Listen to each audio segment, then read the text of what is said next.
भाकरीसोबत खायला कारल्याचं लोणचं खूप छान लागते, म्हणून मी आज भाकरीसोबत कारल्याचं लोणचं बनवणार आहे.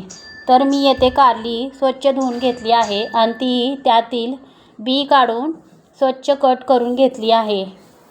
कट करून घेतल्यानंतर त्यामध्ये बारीक मीठ टाकून ठेवायचे, म्हणजे कसं कारल्यामधील कडूपणा असतो तो थोडा कमी होतो. अर्धा तास तरी कारल्याला मीठ लावून ठेवायचे. हे बघा, मी कारली आता स्वच्छ धुवून घेणार आहे अर्ध्या तासानंतर.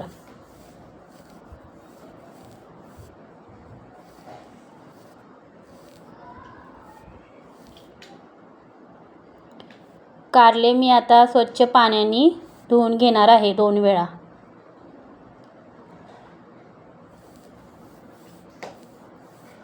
हे बघा, मी कारली स्वच्छ पाण्याने धुवून घेतली आहे.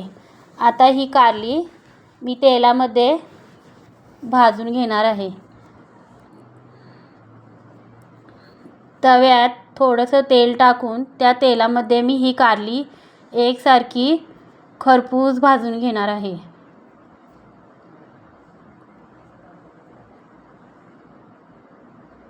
ही बघा, कारली भाजायला लागली आहेत. खरपूस भाजून घ्यायची. आणि कारल्यामध्ये टाकायला कांदा आणि टॅमॅटो चिरले आहे. आता कारली भाजून घेतल्यानंतर त्याला फोडणी द्यायची. त्यासाठी मी तेल टाकले आहे आणि तेलामध्ये मोहरी पण टाकली आहे. नंतर मी कांदा टाकून भाजून घेतला. नंतर त्यामध्ये मी हळद पण टाकली आहे. आता मी यामध्ये टॅमॅटो पण टाकणार आहे. नंतर यामध्ये मी थोडीशी साखर टाकणार आहे, म्हणजे कसं कारलं जास्त कडू लागत नाही. आता यामध्ये मी मीठ टाकणार आहे.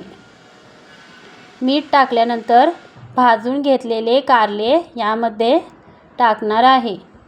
आता हे सगळे एकसारखे हलवून घ्यायचे. कारली एकसारखी छान भाजून घ्यायची. हे बघा, किती छान भाजले आहे. नंतर यावर मी 10 मिनटं ताट झाकून ठेवणार आहे. कारली आपल्याला वाफेवर 10 मिनटं शिजवून घ्यायची. यामध्ये पाणी घालायचं नाही, वाफवून घ्यायची 10 मिनटे. हे बघा, आता मी 10 मिनिटांनी यावरचे ताट काढले आहे. बघा किती छान शिजले आहे वाफवून. बघा किती छान दिसते. वास पण खूप छान येतोय.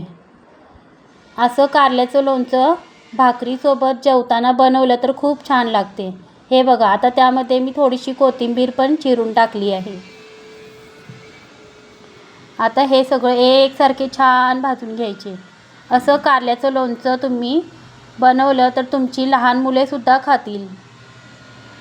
तुम्ही एकदा करून बघा आणि तुम्हाला आवडली तर लाईक करा, सबस्क्राईब करा, कमेंट करा.